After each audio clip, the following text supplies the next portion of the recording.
함께 보실 하나님 말씀은 구약성경 예레미야 26장입니다. 오늘 4월 26일 예레미야 26장을 읽는 날인데 26장도 길게 되어 있어서 다 읽지는 않고요. 1절부터 7절까지만 봉독한 이후에 설교 말씀을 통해서 살펴보도록 하겠습니다. 구약성경 예레미야 26장 1절부터 7절까지 말씀, 구약성경 1092쪽 전후를 보시면 되겠습니다. 1절부터 7절까지 함께 봉독합니다. 유다의 왕 요시야의 아들 여호야김이 다스리기 시작한 때에 여호와께로부터 이 말씀이 임하여 이르시되, 여호와께서 이와 같이 말씀하시니라. 너는 여호와의 성전뜰에 서서 유다 모든 성읍에서 여호와의 성전에 와서 예배하는 자에게 내가 내게 명령하여 이르게 한 모든 말을 전하되 한마디도 감하지 말라.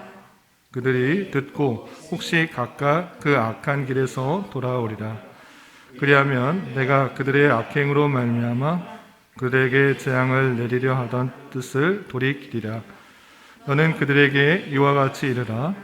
여호와의 말씀에 내가 나를 순종하지 아니하며 내가 너희 앞에 둔 내 율법을 행하지 아니하며 내가 너희에게 나의 종 선지자들을 꾸준히 보내 그들의 말을 순종하라고 하였으나 너희는 순종하지 아니하느니라.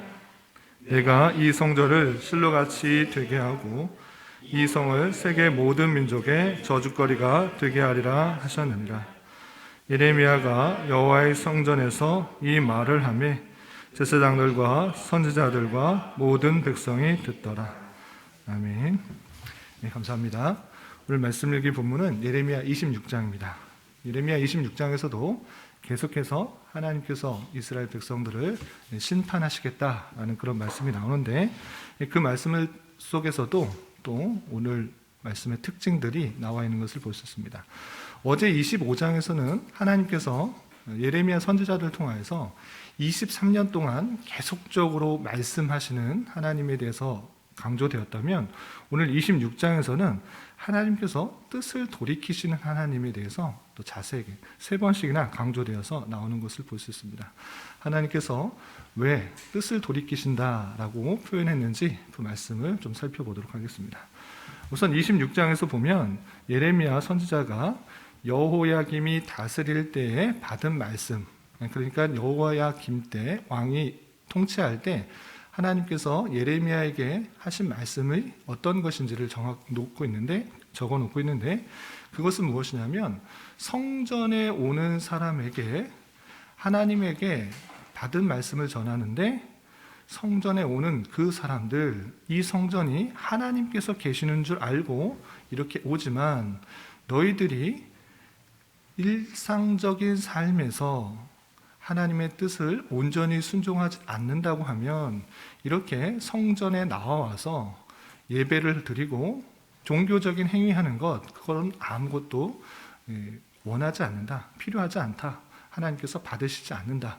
오히려 일상적인 삶에서 올바른 삶을 살지 않고 하나님의 뜻을 순종하지 않는다고 하면 너희들이 이 성전에 와서 제사 드리고 예배 드리고 여러 가지 종교적인 행위를 할지라도 이 성전을 폐허가 되게 하겠다. 마치 성전이 지어지기 전에 실로에서 있었던 모습들, 블레셋에 의해서 성막이 회파되었던 그런 모습과 같이 이 성전을 실로와 같이 하겠다. 그러니 너희들을 죄악에서, 불순종에서, 우상숭배에서 벗어나라. 그렇게 할 때 하나님께서 재앙을 내리게 하시겠다라고 했던 그 뜻을 돌이키겠다라고 말씀하시는 것입니다. 그 내용이 나와 있는데 좀 말씀을 좀 구체적으로 자세하게 살펴보도록 하겠습니다.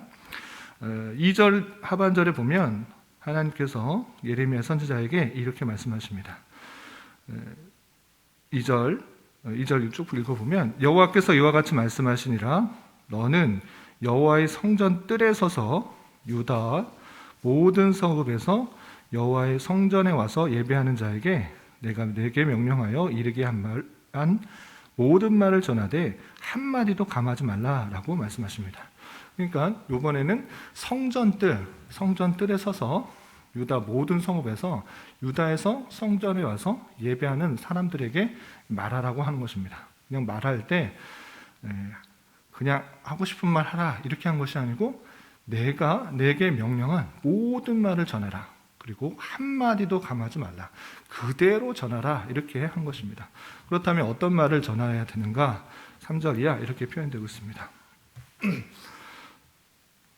3절 보면 3절 보면 그대로 전할 때 마음을 돌이키면 하나님께서 뜻을 돌이키겠다라는 그런 말씀하십니다. 3절 보면 그들이 듣고 혹시 각각 그 악한 길에서 돌아오리라. 그리하면 내가 그들의 악행으로 말미암아 그들에게 재앙을 내리려 하던 뜻을 돌이키리라 라고 되어 있습니다.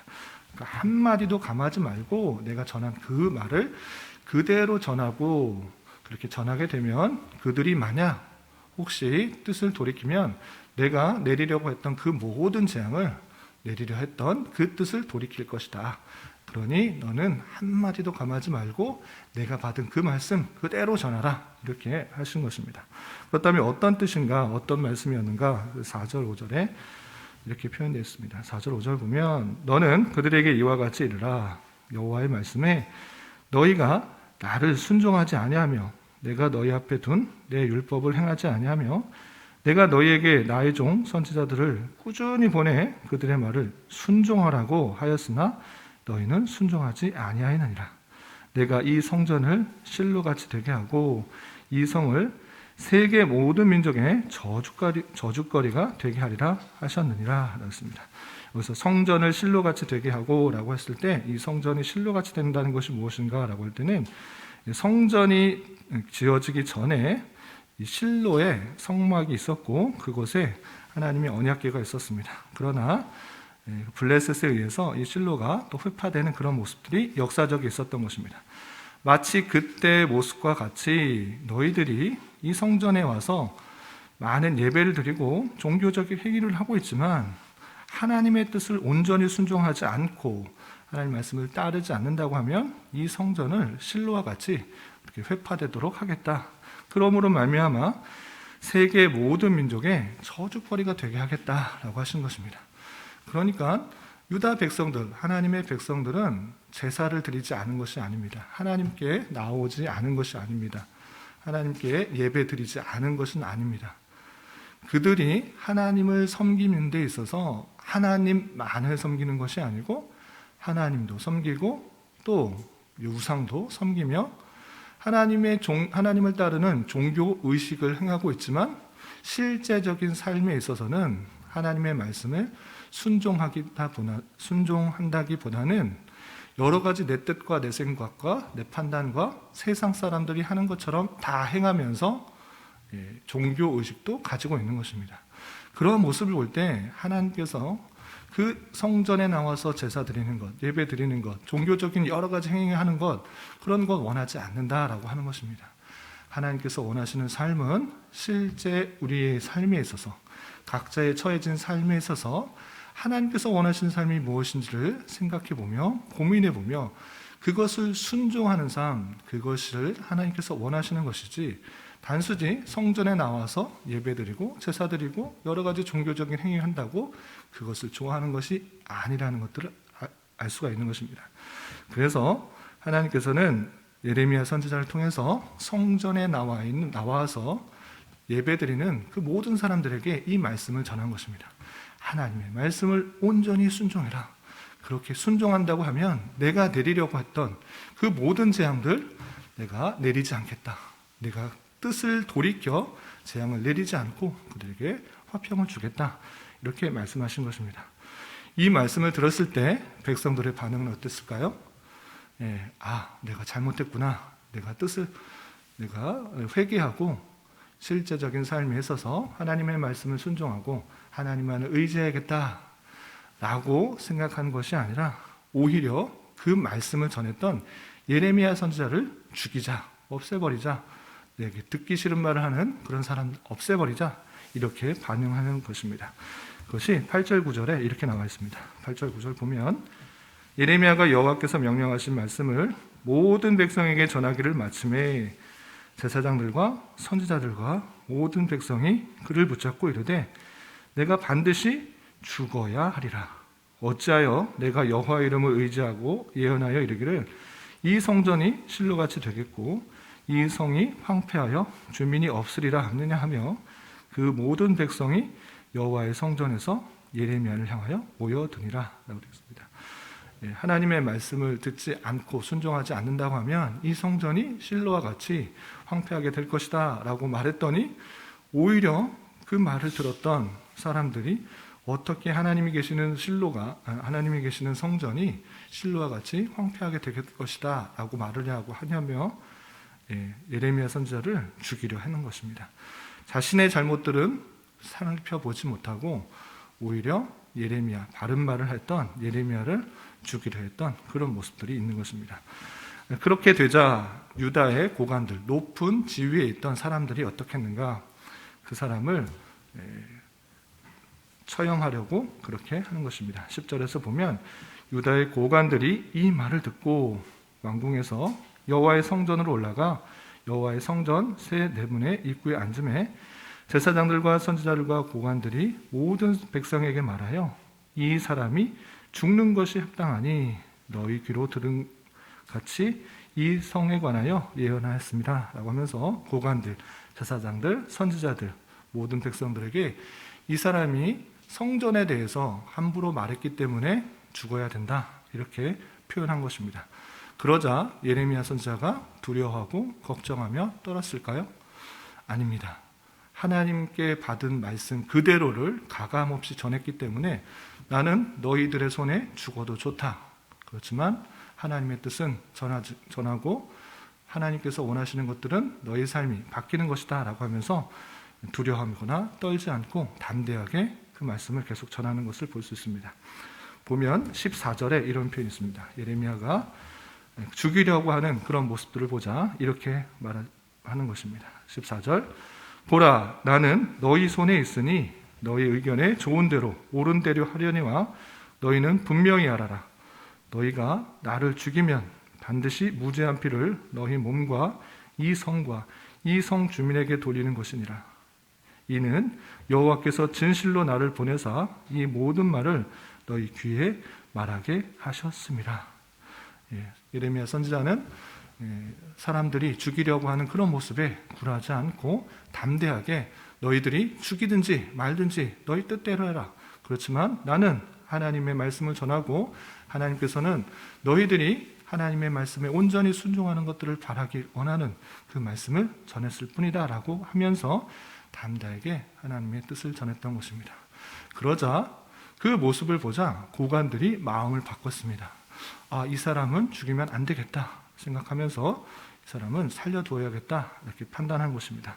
16절에 보면 고관들과 모든 백성이 제사장들과 선지자들에게 이르되 이 사람이 우리 하나님 여호와의 이름으로 우리에게 말했으니 죽일 만한 이유가 없느니라.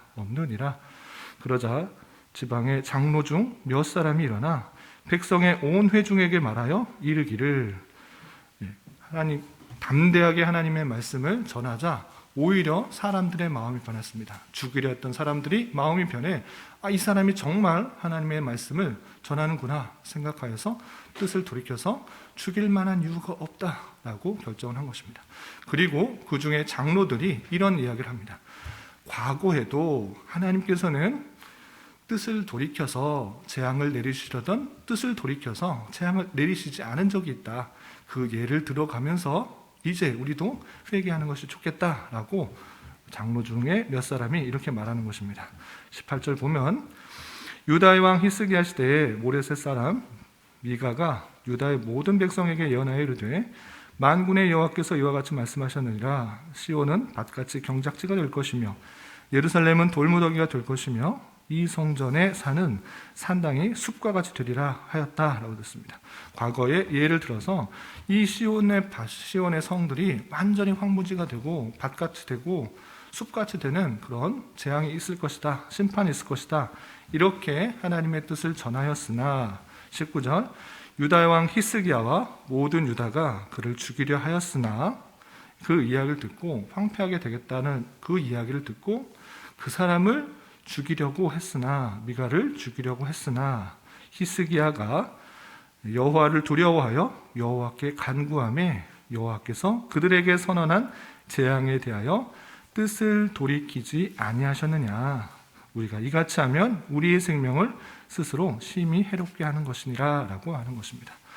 그러니까 예레미야 선지자가 나는 죽어도 좋다. 그렇지만 하나님의 뜻은 너희에게 분명히 전했다라고 강력하게 말을 하자 고관들뿐만 아니라 장로들을 몇 사람이 예전에 미가가 했던 재앙의 예언이 히스기야로 말미암아 뜻을 돌이키게 되셨다라는 이야기를 듣고 예를 들면서 우리도 그렇게 스스로 삼가서 그 재앙을 돌이킬 수 있도록 하는 것이 좋겠다 이렇게 말을 하는 것입니다. 그렇지만 그 이야기를 온전히 다 순종하고 자신의 뜻을 돌이킨 것이 아니라 오히려 변하지 않고 또 다르게 반응하는 모습이 20절부터 24절까지 나옵니다. 세부적으로 설명하진 않겠지만 선지자 우리야는 그렇게 하나님의 뜻을 전했지만 오히려 죽이려고 하는 그런 사람들 때문에 도망을 가게 되고 도망을 갔음에도 불구하고 그 애굽에 도망간 그 우리야를 끌고 와서 죽이게 되는 그런 사건도 있었던 것입니다. 이렇게 하나님의 말씀을 담대히 전했음에도 불구하고 하나님의 뜻을 따르려고 하는 사람 그리고 반응하지 않고 오히려 더욱더 핍박하려고 하는 그런 사람들이 나타나고 있는 그런 모습을 볼 수 있습니다. 이 맛을 통해서 우리는 무엇을 생각할 수 있어야 되는 것입니까? 하나님께서 계속적으로 그들에게 말씀하시는 것이 무엇입니까? 심판을 선언하시는 이유가 무엇입니까? 그들의 백성들을 심판하고자 하는 하나님의 뜻, 그것조차 돌이키시겠다라고 하시는 그 표현들을 통해서 우리가 생각해야 될 것은 하나님께서 하나님의 백성답게 살아가기를 간절히 바라고 있는 그 모습을 볼 수 있는 것입니다. 하나님께서 이스라엘 백성들이 하나님 말씀 불순종하면 너희들 잘못했으니까 심판하고 끝 할 수 있습니다. 그러나 예레미야 선지자를 통해서 또 다른 선지자를 통해서 3년 동안이나 아니면 계속적으로 심판하시겠다 그리고 내가 너희들이 순종하면 뜻을 돌이키겠다 이렇게 말씀하시는 이유가 무엇입니까? 그 백성들을 얼마나 사랑하고 아끼시는지를 보여주는 것입니다. 심판의 하나님, 진노의 하나님, 그 이면에는 그 백성을 하나님께서 얼마나 사랑하시는지를 잘 깨달을 수가 있어야 되는 것입니다.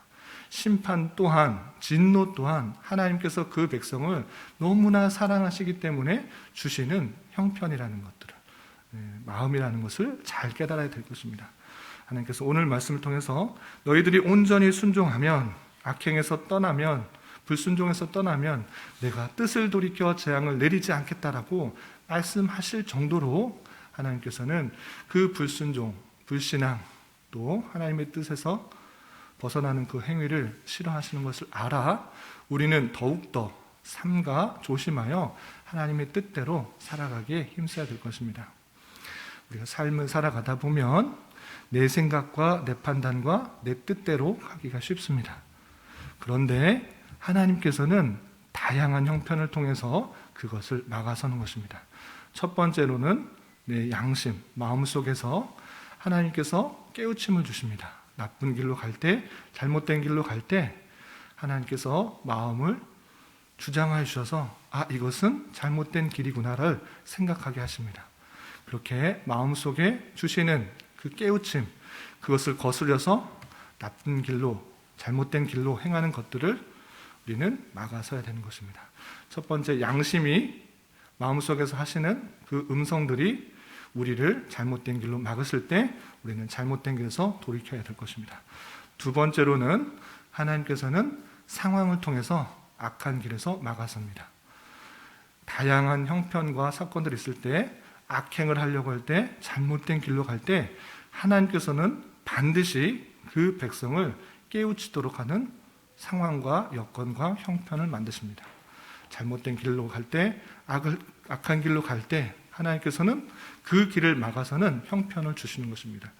그때 이것이 하나님께서 나를 잘못된 길에서 돌이키게 하는 하나님의 손길이구나를 느낄 수가 있어야 될 것입니다. 그렇게 형편과 상황을 통해서 하나님께서 내 길을 막으시는구나를 깨달을 수 있어야 될 것이고, 마지막으로 확실한 하나님의 뜻을 발견하는 방법은 하나님의 말씀인 것입니다. 하나님께서 나에게 말씀하시는 성경을 통하여서 하나님께서 원하시는 길이 무엇인지, 하나님께서 정말 기뻐하시는 길이 무엇인지, 그것을 말씀을 통해 우리에게 교훈하고 깨닫게 하는 것입니다. 이렇게 하나님께서는 마음속을 통하여서, 상황을 통하여서, 말씀을 통하여서 하나님의 뜻으로 가게 하시는 하나님의 형편이 있는 줄 알아 하나님의 그 놀라운 사랑들을, 놀라운 인도하심들을 잘 경험하고 우리 삶에 주님과 동행하며 주님만을 기쁘게 하며 삶을 살아갈 수 있는 자가 되어야 될 것입니다. 이런 은혜가 저와 여러분, 우리 모두에게 있기를 진심으로 기원합니다. 기도하겠습니다.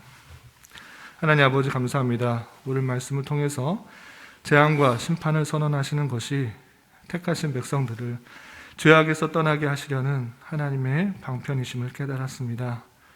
선민에 대한 사랑으로 이미 정하신 뜻도 돌이키시려는 하나님이신 줄 알고 그 마음을 헤아려 드리며 하나님의 뜻이 무엇인지 잘 깨닫고 그 뜻에 순종하며 살아가기에 힘쓰는 자 되게 하여 주시옵소서.